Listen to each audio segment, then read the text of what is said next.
여러분 안녕하세요. 광주교육대 교육학과 교수 박남기입니다. 오늘은 이제 여러분과 함께 교육법에 대해서 공부를 하겠습니다. 이 초등교육 저희가 지금 이론과 실제 이 책의 제9장에 해당하는데요. 이 책은 고전 교수 제주대학교의 지금 현재 교육행정학교 회장으로 계시죠. 고전 교수가 집필했고 이 책 내용을 보면 지금 PPT에서 보듯이 전체 내용은 크게 5개로 구분이 되어 있습니다. 그래서 이번 강의는 교육행정과 교육법 여기에 초점을 둬서 여러분하고 같이 진행할 텐데요. 이 PPT와 교재 내용을 동시에 활용하면서 여러분들과 같이 진행을 해 보겠습니다. 자, 그러면 지금부터 시작을 합니다. 지금 이제 여러분들 여기 내용에 본 것처럼 교육행정과 교육법 그랬을 때 여러분들에게 제가 교육행정 얘기할 때 인간, 사람들이 모인 조직체가 만들어지면 이렇게 하나의 조직 안에서는 반드시 법이 존재한다고 했습니다. 그래서 교실에 존재하는 법은 뭐 학급 규칙과 수칙이 되겠죠. 그래서 이 교육법이 있는데 이 행정과 교육법에서 이 교육법 그랬을 때 뭘 교육법이라고 하는가? 그러면은 교육에 관한 제반 법규범을 말한다. 여기서 법규범이라는 것은 법률, 규범을 총칭하는 개념인데요. 지금 이 책에서 얘기하고 있는 것처럼 헌법, 우리의 최고의 규범이죠. 부터 시작해서 교내의 교칙, 학칙, 그리고 심지어 학급 내에서 사용하고 있는 자치규범인 규칙과 수칙까지도 법규범의 범주에 포함이 됩니다. 그리고 여기에서 이제 유사법령이라는 표현도 쓰고 있는데요. 이 유사법령이라는 건 국회가 제정하는 법률만이 아니라 행정부의 명령까지를 의미합니다. 그러니까 여러분 초중등 교육법 이게 만들어지면 이 법에 근거해서 거기에 보면 많은 이제 령에 위임하는 내용들이 나옵니다. 그것은 행정부인 교육부에서 교육부 장관령 혹은 대통령령으로 주로 대통령령으로 하는데 이제 교육 기본 초중등 교육법 그러면 초중등 교육법 시행령은 대통령령으로 되어 있습니다. 한번 여러분하고 같이 잠깐 찾아볼까요? 지금 이제 이걸 같이 한번 보도록 하겠습니다. 여기에 지금 저희들이 가서 찾아보면요. 여기에 초중등 교육법 이렇게 한번 보겠습니다. 초중등 교육법. 그러면 이 초중등 교육법이 국가법령정보센터에 있는데 이 초중등 교육법은 여기서 여러분들이 보는 것처럼 이제 국회에서 통과해 놓은 법이고요. 이 법에 근거해서 또 다시 이 법령이 만들어지게 됩니다. 령이. 그래서 여기에 보면 초중등 교육법이 있고 이 본문 뭐 관련 법령 체계도 뭐 이런 것들이 쭉 나와 있는데 여기에서 우리가 또다시 초중등 교육법 시행령을 또 볼 수가 있습니다. 이렇게 시행령 이렇게 들어가 보면 그건 이제 뭐라고 되어 있어요? 대통령령이다 이렇게 되어 있잖아요. 그래서 이런 것처럼 이제 거기에 근거해서 보면 항상 초중등 교육법 제 몇 조 몇 항의 규정에 의거하여 이렇게 되어 있잖아요. 4조 1항의 규정에 의거하여 이렇게 하듯이 항상 이 시행령은 법 제4조 2항에 따라 뭐 이런 식으로 나오잖아요. 그럼 법 제4조 2항을 볼까요? 4조 2항에 보면 사립학교를 설립하는 자는 뭐 어떻게 이렇게 되어 있잖아요. 이런 방식으로 항상 법은 국회만이 만드는 게 아니고 국회가 위임해 준 것을 근거로 해서 행정부가 만들어가게 됩니다. 여기 이제 이 책에서 소개하고 있는 것처럼 교육행정과 교육법의 관계를 한번 살펴볼 수가 있는데요. 법과 제도, 행정 간에는 상호 순환 관계가 있다. 뭐 이 말의 뜻은 그렇게 어렵지는 않을 텐데요. 법에 의해서 제도가 만들어지고 거기에 의해서 행정을 시행하게 되는데 그러다 보면 또 행정 시행하는 중에 문제가 발생하거나 개정사항이 필요하게 되고 그럼 제도 변화의 필요성이 있으면 또 법이 개정되고 이렇게 해서 순환 관계에 있다. 그 다음에 여기 보면 교육제도 법정주의라는 표현이 나옵니다. 그러니까 교육 제도에 관한 것은 모두 법률에 따라 결정한다 이렇게 되어 있죠. 근데 우리나라의 경우에 지금 특목고가 국회가 정한 법이 아니라 시행령에 근거하다 보니까 시행령은 아까 행정부가 한다고 그랬잖아요. 그래서 정권이 바뀌면 그 시행령은 쉽게 바꿀 수가 있습니다. 그것 때문에 지금 원래 초중등 교육 체제에 관한 것은 법에 근거해야 되는데 이 시행령에 근거한 결과로 정권이 바뀔 때마다 뭐 없애겠다, 유지하겠다 이런 논란이 생기고 있는 것을 볼 수가 있습니다. 그리고 여기서 법치행정이다. 그런데 행정은 말 그대로 법률에 근거하고 적합해야 한다 이렇게 되어 있습니다. 그래서 교육법은 법적 원리 위에도 교육학이 밝힌 교육 원리가 있습니다. 그래서 교육 원리를 고려하게 되고요. 또 하나는 우리가 행정을 할 때 모든 것을 법에 근거해서 한다 이렇게 법률 만능주의라고 하는데요. 현실이 변화되어서 그 법의 해석을 바꾸고 적용을 바꿔갈 필요도 존재합니다. 그런데 또 너무 법의 범위를 벗어나서 행정 편의주의라고 합니다. 그냥 법을 벗어나서 어떤 행정을 하게 되면 또 위법 사항이 발생하게 되죠. 그래서 이걸 융통성 있게 운영해야 되는데 그게 이제 행정의 묘미가 되겠죠. 그 다음에 교육법의 유형, 그래서 여기 유형에 보면 법률, 조약, 명령, 조례, 그리고 규칙 이렇게 되어 있습니다. 여기서 여러분은 법률은 아까 말한 대로 국회가 제정하는 거고요.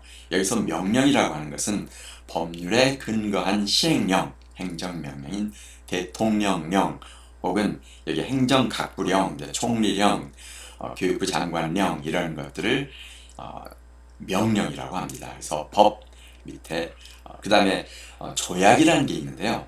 조약은 UN 아동권리협약 이런 것처럼 국제적으로 만들어지는 것입니다. 이것도 법률적 효력을 가지고 있지만 문제는요. 이게 강제력이 없어요. 그러다 보니까 우리가 국제 조약에서 정해진 내용을 우리나라에서 잘 지키지 않는 경우도 종종 발생합니다. 아무튼 법률이 있고 그 밑에 이제 그와 동등한 효력을 가진 조약이 있고요. 그 다음에 법률을 구체화한 명령이라는 게 있습니다.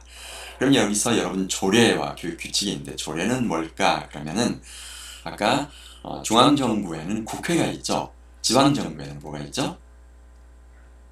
시도의회가 있잖아요. 이 시도의회에서 만드는 법을 조례라고 합니다. 그러니까 이게 중앙정부의 법에 해당하고요. 그 다음에 중앙정부에서 행정부에 위임, 그러니까 국회에서 행정부에 위임하는 것을 명령이라고 한다고 했잖아요. 그것처럼 조례에 근거해서 교육청이 만들어가는 것을 규칙이다 이렇게 표현을 하고 있습니다. 이 교육법의 기본 원리 그러면은 이제 교육법이 좋은 법인지 혹은 의미 있는 법인지 그리고 법이 존재하지만 이미 사문화된 사법인지 이걸 판단할 때 이념적인 측면과 방법적인 측면 그리고 내용적인 측면 세 가지를 보게 됩니다. 이념적인 측면이라고 하는 것은 결국 법이라고 하는 것은 헌법이 보장하고 있는 교육 기본권을 보장하는 것이어야 되기 때문에 이 교육법이 국민의 균등한 교육 기회 보장에 기여하고 있는지 이것이 이제 이념적으로 중요한 잣대가 됩니다. 그럼 여러분들 이걸 한번 다시 찾아볼까요?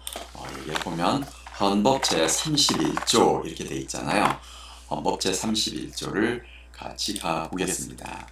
여기에 보면 이 헌법 제31조를 가보면요. 본문에서 31조를 가보겠습니다. 쭉 내려가 보면 31조에서 이게 이제 우리 교육에 관한 건데요. 모든 국민은 능력에 따라 균등하게 교육을 받을 권리를 가진다. 그리고 그 보호하는 자녀에게도 법률이 정하는 교육을 받게 할 의무를 진다. 의무 교육은 무상으로 한다. 이렇게 되어 있습니다. 무상으로 한다고 해서 의무 교육인 것은 아닙니다. 예를 들면 지금 현재 우리나라 고등학교는 고등학교 등록금을 더 이상 받지 않는 무상교육으로 실시하고 있습니다. 그러나 현행 법상 중학교까지만 의무교육이고요. 고등학교는 의무교육이 아닙니다. 그럼 가장 큰 차이가 뭔가? 그러면 중학교까지는 의무 교육이기 때문에 부모가 자녀를 학교에 보내지 않으면 처벌을 받게 됩니다. 그리고 중학교까지는요, 퇴학을 시킬 수가 없습니다. 의무 교육 기관이기 때문에. 학생 징계에 퇴학이 들어있지 않죠. 그러나 고등학교는 현재 무상으로 진행되고는 있지만 의무 교육은 아닙니다. 그래서 고등학생 징계는 퇴학이 포함되어 있고요. 부모가 자녀를 고등학교 보내지 않는다고 해서 처벌을 받지도 않습니다. 그 다음에 여기에 이제 대학의 자율성에 관한 것, 그 다음에 평생교육에 관한 것, 그리고 그 외 모든 것은 여기에 뭐라고 되어 있어요? 법률로 정한다. 그래서 모든 것이 다 이 교육에 관한 것은 법률로 정하도록 되어 있는 것을 볼 수가 있습니다. 다시 여러분들 이제 이 내용으로 가면요. 그 다음에 방법적 측면에서 공공성의 원리다. 국민 모두를 위한 공교육 제도가 돼야 된다. 그래서 교육법 제정, 해석, 또 적용, 개정 시에 무엇을 최우선으로 하는가 하면 공공성 보장이 최우선입니다. 그래서 여기 지금 교육제도 법정주의, 그 다음에 교원지위 법정주의 이렇게 되어 있는데 지금 여기에 보면 31조 제6항에 여기 뭐라고 되어 있어요? 교육에 관한 것만이 아니라 그러니까 학교 및 평생교육을 포함한 여기 지금 이 법을 같이 볼까요? 학교 및 평생교육을 포함한 교육제도와 그 운영, 재정, 교원의 지위까지도 모두 법률로 정하도록 되어 있습니다. 그래서 여러분들 이제 가장 큰 저기 하나 나중에 교원 지위에 관한 거 있을 텐데요. 현 정부에 들어서 비정규를 일시에 정규직화한 적이 있습니다. 그때 초중고에 근무하던 비정규직도 일시에 정규직으로 전환하고자 했지만 지금 법에 근거해서 그것을 교직은 할 수가 없었습니다. 왜냐하면 교원 임용은 공개 채용으로 한다 이렇게 교육공무원법에 명시가 되어 있었고요. 그 조항으로 인해서 정부가 임의로 비정규를 정규로 할 수가 없었습니다. 그 한 줄이 그렇게 엄청난 의미를 가지고 있는 것을 볼 수가 있습니다. 이게 이제 법이 정해놓은 것의 효력입니다. 그래서 여러분들이 만약에 그 한 줄이 없었더라면 아마 교직 경우에도 상당수 비정규가 정규로 순간에 전환되었던 그런 일이 발생할 수 있었겠죠. 이런 것들을 여러분들이 볼 수가 있습니다. 그 다음에 세 번째로 내용적 측면에서는 교육 조리를 존중하고 있는가 하는데 여기서 조리라고 되어 있는 것은요. 그 시대에 살고 있는 사람들이 가지고 있는 정의의 감정, 또 교육학에서 내세우고 있는 교육 원리, 그리고 교육에서 진리로 하고 있는 이러한 것들이 교육법 판단의 기준이 됩니다. 다시 말하면 이 교육 조리는 시대의 흐름 속에서 변화 가능하다 이렇게 볼 수도 있습니다. 그러나 현 시대의 교육 처리에 맞을 때 그 교육법이 의미를 갖고요. 그렇지 않으면 이제 교육법을 변경시키는 그런 활동을 하게 되죠. 현 시대 간의 조리에 맞아야 되니까요. 그래서 대표적 교육 조리로 시대와 사회를 초월하여 인정되는 정의 감정 이런 것들이 존재하고 있다 이렇게 얘기를 하고 있는데 교육의 자주성과 전문성 그리고 중립성 이것은 아까 말씀드렸던 것처럼 우리 헌법에 보장이 되어 있고요. 이 31조 제4항에서 교육의 자주성, 전문성, 정치적 중립성 이것은 이제 아주 엄청난 가치로서 보장이 되고 있다. 이것을 우리가 알 수 있고요. 이게 바로 내용적 측면에서 강조되고 있는 바입니다. 그래서 교육의 자주성, 전문성, 중립성을 해치는 법은 헌법에 위배가 되는 거고 거기에 따라서 관련 법이 만들어지더라도 관련 집단이 위헌 소송을 제기할 수가 있습니다. 그 다음에 이제 지금 교육법은 현재 3법 체계로 이루어져 있습니다. 여러분 교재 내용을 같이 한번 보면요. 이 3법 체제와 관련해서는 교재에 지금 317쪽에 현행 교육 관련 법규의 3법 체계 이렇게 해가지고 상세히 소개가 되어 있습니다. 기본교육법규, 그 다음에 학교교육법규, 사회교육법규 이렇게 해서 교육법을 크게 3개, 3개의 체제로 이렇게 나누어 놓고 있습니다. 그 중에서 이제 먼저 헌법을 먼저 살펴보면 8차례 걸쳐서 지금까지 쭉 헌법이 개정되어 왔습니다. 그래서 제정헌법 제16조에 보면은 모든 국민은 균등하게 교육을 받을 권리가 있다.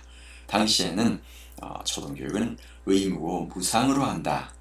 그리고 모든 교육기관은 국가의 감독을 받고 교육제도는 법률로 정한다. 이게 이제 우리의 재헌헌법에 들어있던 내용입니다.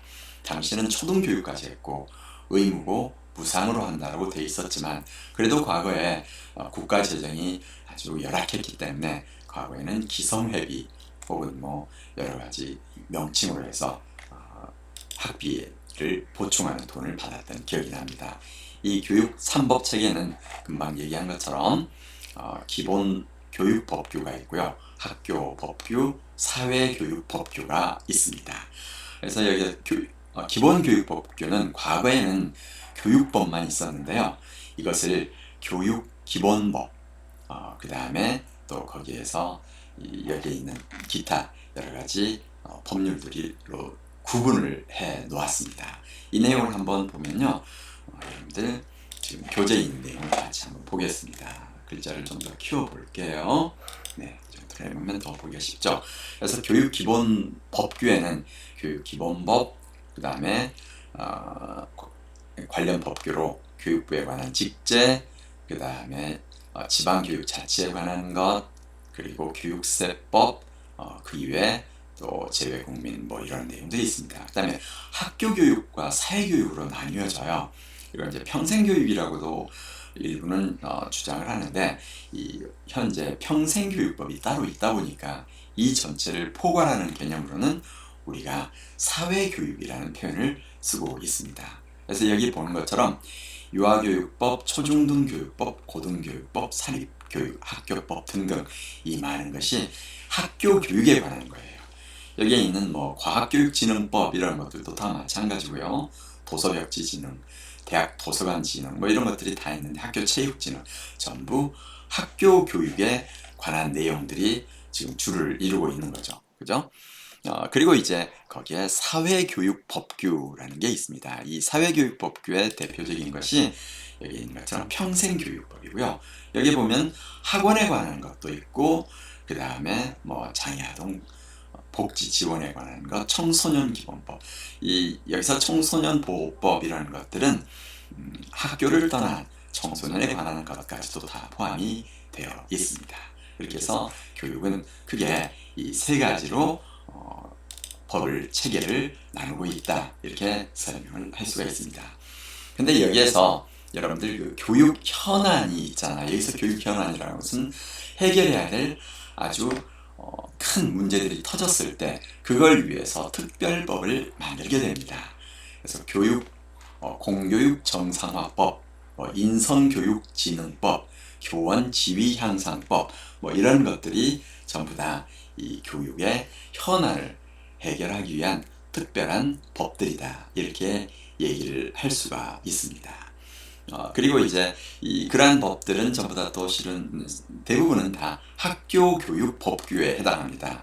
여러분 공교육 정상화법이라고 하는 것은 지금 여기 학교교육 법규 제일 아래줄에 보면 공교육 정상화 촉진 및 선행교육 규제에 관한 특별법 이 법을 의미합니다. 인성교육진흥법도 지금 이걸 의미하거든요. 그래서 이렇게 특별법들도 만들어지고 있는데 그거고요. 이걸 이제 연구하는 걸로 교육법학이라는 게 있습니다. 교육법학은 지난번에 제가 여러분에게 설명할 때 교육행정학을 공부하는 대학원이 둘로 나뉘어 있다고 그랬죠. 행정대학원에서 교육에 관한 행정의 관점에서 여러 가지 행정학을 가르치고 학위를 수여하는데 그 중에 교육행정 쪽에 학위 수여도 존재한다고 얘기를 했었고요. 그 다음에 또 하나는 행정학을 할 때 여러분들이 그 사범대학교 교육학과에서도 교육행정학 박사학위를 주고 거기에서는 교육에 기반을 둔 사람들이 행정학을 공부해서 한다 이렇게 얘기했잖아요. 그것처럼 이 사범대에서 교육법을 공부하는 교육법학자분이 있고요. 그 다음에 그 이외 법학 전문대학원, 이제 법학대학원 쪽에서 전문대학원, 법학대학원에서 박사학위로 교육법 쪽을 전공하는 사람도 있습니다. 그러나 그쪽에서는 교육법을 전공한다고 하지는 않고요. 뭐 공법이랄지 기타 행정법 이런 것들을 공부하시는 분들이 교육과 관련되어서도 같이 진행을 하고 있습니다. 그래서 여기 있는 것처럼 교육법 현상을 독자적 연구 대상으로 해서 교육학과 법학의 학제적 연구 방법 및 결과를 토대로 교육과 법의 관계 구조를 설명, 진단, 예측하는 학문이다. 그래서 대한교육법학회라는 게 있다라고 했는데요. 여러분들이 실제로 이 사이트에 가서 보면 대한교육법학회 이걸 찾아볼 수가 있습니다. 이 대한교육법학회에 보면은 지금 여기에서 이 정보가 없다고 그러고 찾을 수 있는지 한번 보겠습니다. 이상하게 여기서는 잘 안 나오네요. 여기서 이제 지금 학회에서 원고 모집하는 것만 나오는데 한국교육학회에서 지금 하고 있는데 대한교육법학회가 지금 아마 네이버 검색에서는 뜰지 모르겠습니다. 네이버 잠깐 시간 한 김에 가서 보겠습니다. 네이버 검색으로 가보겠습니다. 네이버 검색에서 대한교육법학회를 한번 쳐볼까요? 이 네이버 검색에서 대한교육법학회를 눌렀더니 여기에서도 지금 바로 대한교육법학회가 뜨진 않네요. 근데 이 대한교육법학회가 실제로 존재하고 있고요. 그 대한교육법학회 내에서 여러 가지 활동을 진행을 하고 있습니다. 이렇게 해서 여러분하고 첫 번째 부분인 교육행정과 교육법에 관한 부분을 설명을 했습니다. 그래서 여기서 다시 간단히 얘기하면 크게 5가지로 되는 것 중에서 행정과 법의 관계에서 교육법이라는 게 뭔지, 그것은 심지어 학급 내규까지도 헌법부터 거기까지를 다 포함한다. 그리고 거기에는 이 제도 법정주의, 그래서 헌법에 의해서 모든 제도의 전폐는 교육제도는 법률에 따라서 해야 된다. 그다음에 법치행정, 법에 의해서 해야 된다. 법의 유형은 국가의 국회가 만든 법률과 그거에 근거한 명령이 있고 또 지방자치단체가 만든 의회가 만든 조례가 있고 그 규칙이 있다. 국제법에는 조약이 있다. 이렇게 했고 교육법 기본 원리로 이념적, 방법적, 내용적 측면에서 설명을 했고 교육법 3법 체계에서 헌법에 관한 이야기 그리고 기본법규, 학교법규, 사회법규로 나뉜다 이렇게 설명을 했습니다. 그래서 복잡한 교육법규가 엄청 많은데 이것은 이 3개 중에 하나에 속하고 현안이 생길 때마다 현안 해결을 위해서 이러한 특별법이 만들어지게 되는데 학교폭력 예방에 관한 것도 아마 여기에 해당이 되겠죠. 그리고 이걸 연구하는 단체로 대한교육법학회라는 게 있고